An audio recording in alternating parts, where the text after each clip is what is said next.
Pour réaliser une chose vraiment extraordinaire, commencez par la rêver.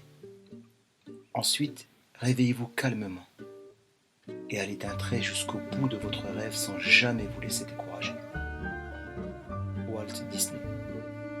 Walt Disney, qu'on l'aime ou que l'on ne l'apprécie pas, sait de quoi il parle. Il a réalisé ses rêves en créant des dessins animés, mais pas que, différentes sortes de produits, des parcs d'attractions, mais surtout, il a créé un univers, l'univers Disney. Toutes ces choses font rêver les enfants et les plus grands parce qu'il a lui-même réalisé ses rêves d'enfant. Tu me diras, encore faut-il avoir conscience de ses rêves. C'est vrai que certains rêvent en permanence, mais ne s'en rendent pas compte. L'employé qui se sent mal à l'aise et qui pense en permanence à autre chose que son travail. Peut-être que cette chose est son rêve. L'étudiant qui déteste ses études parce qu'il ne les a pas choisies et qui reste assis pendant des heures et qui laisse évader son esprit ailleurs. Quel est cet ailleurs?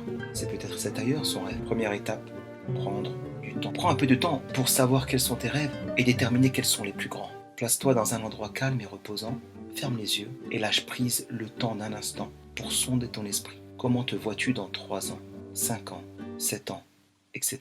Deuxième étape, la formulation. La deuxième étape consiste à formuler son rêve correctement, c'est-à-dire de manière précise et concise. Elle ne doit pas être trop longue, trop compliquée, car cela n'aidera pas ton esprit à se projeter. Épargne les détails et va à l'essentiel. Troisième étape, noter ses rêves.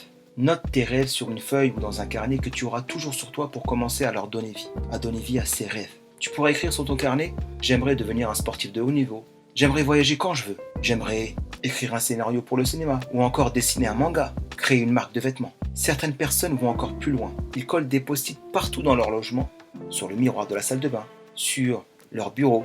Ils notent leurs rêves sur le fond d'écran de leur PC, sur le fond d'écran de leur téléphone portable. Ils le mettent dans leur porte-clés ou sur le tableau de bord de leur voiture. Fais-le car vraiment, cela te reprogrammera vers la réussite. Ça te permettra de toujours être focus. La quatrième étape et la suivante, c'est te dire que tu pourras réaliser ton rêve si tu t'en donnes les moyens. Si les autres le peuvent, pourquoi pas toi? Avoir confiance en toi et ne pas écouter les haters et ceux qui te découragent. Certains ont réalisé leurs rêves avec peu de moyens, juste avec leur détermination et leur constance. Je te renvoie à l'histoire inspirante de One, l'auteur de One Punch Man. La cinquième étape est de déterminer 2 choses. D'une part, tes atouts, c'est-à-dire toutes les aptitudes, qualités, connaissances qui te permettront de réaliser ton rêve. Par exemple, si tu aimes écrire ou dessiner, si tu maîtrises bien un logiciel ou différents outils, si tu n'as pas peur de parler en public. Et là, tout dépend de ton rêve. Mais il faut aussi déterminer dans un second temps les obstacles qui t'empêcheront de réaliser ton rêve. Par exemple, si tu souhaites créer un scénario, mais que tu ne connais pas les méthodes. Tu es à l'aise avec l'écriture, mais tu ne connais pas les étapes pour écrire un scénario et les différents codes liés à cette pratique. Il faudra peut-être que tu te formes et que tu investisses dans une formation. Sixième étape, s'entourer de bonnes personnes. S'entourer de bonnes personnes est primordial. Tu pourrais par exemple contacter des gens dans ton domaine par message privé sur Instagram ou Facebook pour poser des questions et je suis sûr que si la personne a le temps, elle te répondrait avec plaisir. Tu pourrais aussi visiter une société, devenir adhérent dans une association proche de ton domaine, participer à des salons pour rencontrer des gens qui t'inspirent et tout simplement te faire des amis dans la vraie vie, des personnes dans les réseaux qui partagent exactement la même passion que toi et qui pourront répondre à tes questions et t'épauler lorsque tu auras des doutes ou besoin d'une information. Septième étape, déterminer des objectifs. La septième étape consiste à déterminer des objectifs mesurables et ambitieux, mais atteignables.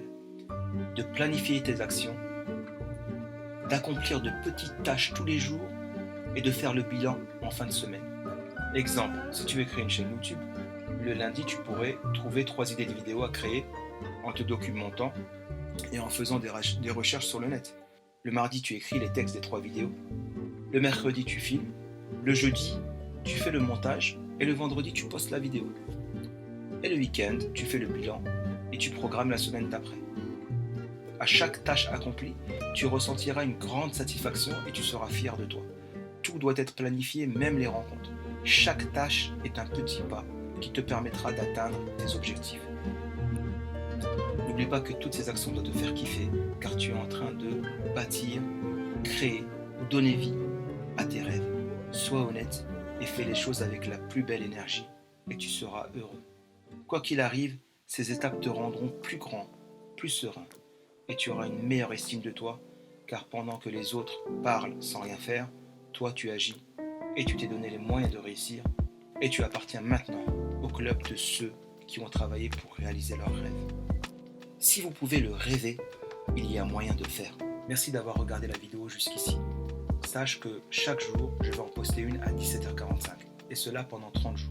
Et toi, dis-moi en commentaire comment tu souhaites réaliser tes rêves. Lâche un pouce bleu si tu aimes et abonne-toi en activant la petite cloche pour recevoir toutes les vidéos.